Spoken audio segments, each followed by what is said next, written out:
Welcome to the Murphy, Sam, and Jodi After the Show podcast, where we hang out a little bit longer. Always love to hear from you also.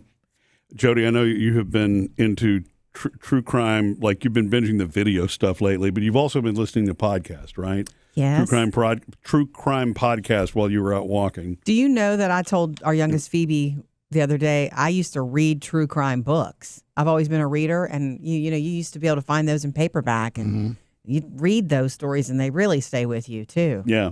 Well, and as you know, I mean, it's not that I couldn't be pulled into that. It's not my thing, but I tripped across a podcast yesterday, and I'll give you the reason it's interesting. This is not a promotion for that podcast, but it's the Smartless podcast, which, is the three, it's Jason Bateman, it's Sean Hayes, and Will Arnett. Oh. Right. Oh. And, it's a very popular podcast, but it's not about them as much as the subject matter of the person that they talked to yesterday, who I, happened to hear. And you can get that podcast, anywhere you consume podcasts, just like Murphy, Sam, and Jodi. Their guest yesterday was Jelly Roll. I'm a lost cause. Baby, don't waste your time. I mean, talk about a career that has just skyrocketed over the last 3 years, Yeah. And, but the reason I bring it up is I wound up getting hooked. I stumbled across the podcast in the interview. Actually, when I was listening, I didn't even realize it was that podcast at first. I heard Jelly Roll, talking. And the reason it was interesting to me is because of how real that he actually is. You can feel somebody through their music, but until you actually, it's when you actually hear them come from the heart, their own personal stories, it takes on a totally different feel. It's different than any standard interview to me. Nice. I think maybe, when celebrities are interviewed in a lot of these podcasts that they're a little more relaxed and they're a little bit more themselves. They're not standing on a red carpet, Right. or they don't have a bunch of lights on them, and they know that there's like somebody's trying to get a sound clip from them. It's a Right. long form. Right. Right. And so, they covered, I didn't listen to the entire thing. He talked about his incarceration. He talked about, the challenges he had in his life and how he drew from those experiences to write really his first hits. And, but what I found most interesting to me was he went behind the scenes with how record labels in the music industry handles artists and the things that he finds frustrating. Here's the thing about Jelly Roll. He's such a likable guy that even when he's shedding light on something, he still sounds nice doing it. Nice. I mean, seriously, he's just an average guy that loves what he writes and does, and he feels very blessed to have the success that he has. Sure. But he was talking and about new artists getting into the industry and how the whole advance side of labels works. That an artist goes into a studio and the label throws a bunch of money at them, but that money has to be paid back in most cases, And who would know that going in? And they call it in advance, and there are just other little things depending on who you sign and how the contract itself is signed that you wind up paying back more than what you borrowed because it's not really a loan. It's called an advance, but, there's interest. There is, I say interest. There are other, charges, and if the label or a management team or a management company supports you on touring, well, then there's of course going to be some payback for that. And he was just talking about how he learned as he got into it to not be so hungry and allured by the millions upon millions that sometimes are thrown at you that you have to pay back in a lot of those cases. That he wound up changing his manager at one point, who was really sucked in by that. It's like, man, everybody's knocking on your door here. Everybody wants to sign you. Everybody wants you to produce the next album with them.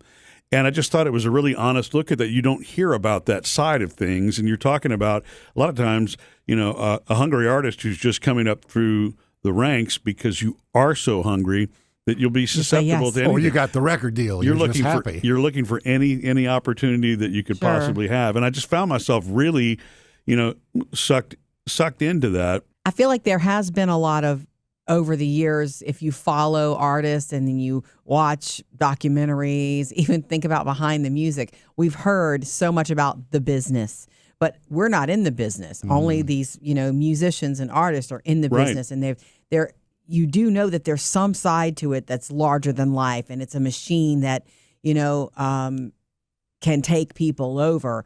I've heard of the term advance. You've heard of that term. Mm-hmm. I didn't know. I just thought it was upfront to sign you, the money that is used to promote you, to get you on your feet, to get you a wardrobe, to do all the travel. I thought that's what that was. I didn't know it was almost like a mob loan. No, I didn't know it was like a loan where I didn't know that there was the payback part of it. Yeah, I wouldn't have known that. Yeah, it's not a loan; it's an advance because it's basically a company showing faith in you that you can produce, and the higher the advance, obviously they're taking.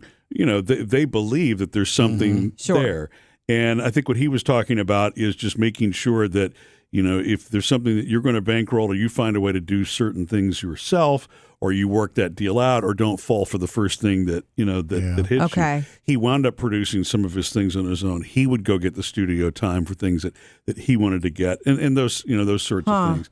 And so it was just I found it to be a really fascinating conversation. But yeah, if there's nothing, so I think what he was saying, there's nothing illegal about it. No. What he's saying is that the allure of that and the way that the industry is run, and you're working so hard to be in that position where you actually get a deal that you'll probably take just about anything, and you'll have enough confidence in yourself that, well, I mean, I'm going to sell enough, albums or whatever that I will be able to, to pay that back. His thing is just, know the percentages going in, knowing the realities. What you're signing. Right, exactly. Know what you're signing. I just happened to see a story today about Rick Springfield on one of my websites, and he said he did the same thing. He says as an early artist, he just, I got a deal. Yeah, sure, sign. Yeah, great. That's great. You're going to treat me right? Okay, great. He signed it, so he doesn't even have the rights to some of his early songs. Right. He signed away everything just to get the contract. I didn't know that. And why you didn't tell me that in the show earlier? Be talking about Rick, one of my favorites. I mean, I guess there are a lot of artists who have their stories about being so hungry and being and when you are hungry and you're struggling to make a living with it, sometimes you'll take that chance. You'll trade off the present for the future, and that's how things like that. I think the industry has been. Look, it's called a business for a reason. It's called the music business because it is. Make no mistake, it's a business, right? Just like anything else.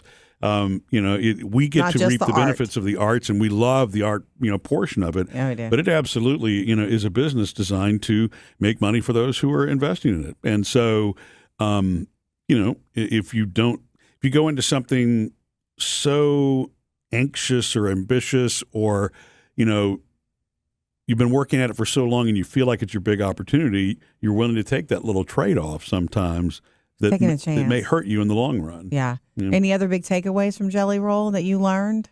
Because that's a big one about the advance. And yeah, so he's very much a family guy. I mean, he sounds very, very grounded. Nice. Again, I don't know him at all, but he was just very, very honest and upfront about everything. He said that the biggest change for him in his life was when he won his first Grammy as an artist. He said that he felt that the room changed and the way that people actually talked to him changed after because he'd won other awards, and there are a lot of great music awards around the country, but within the artist community, the Grammys are still there. I guess if you're in that clique, right, that's their gold standard because it's your industry of peers voting on you. He was just talking about random things that I guess it was a get together at the Grammys where Taylor Swift actually walked up to him, and his wife was saying, that she's coming up to you. It's like, no, she's going to somebody else, and he wasn't expecting that. But that he got to talk to people like Stevie Wonder and all these other legends around him, that he was very humbled to be around them. But that he felt that was his, that was the moment that he felt he had made it. And he called his mom to tell her that she, won the Grammy, and she kind of didn't really understand what, what it was that she was, what he was talking about. I don't know. I just walked away with it. I felt good about him after that interview.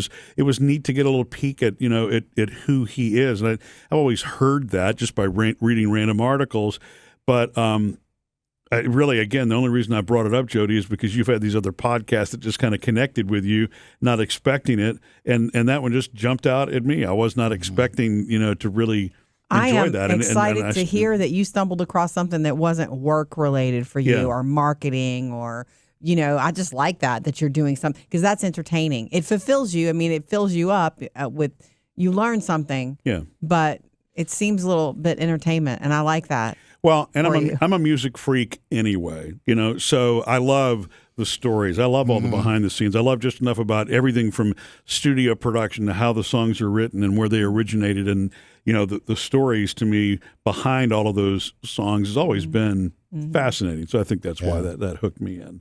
But, I guess you're familiar with the podcast Smartless. Smartless? Yeah. Oh, It's Jason Bateman. It's Jason Bateman, Will Arnett, and Sean Hayes. Sean Hayes, he's fantastic. Yeah. And I think they've been. It reminds me of the three of us. I know, different levels, but completely. Yeah, very, very different. They have been doing it for so long that they know the inside jokes, and even they have each other's even energy. me not knowing the inside jokes. Whenever I tune into one of their podcasts, it's a lot of ribbing and a lot of you just wind up with a smile on your face. Nice. That's cool. Yeah. Missed any part of the show? Get it all on the Murphy, Sam, and Jodi podcast.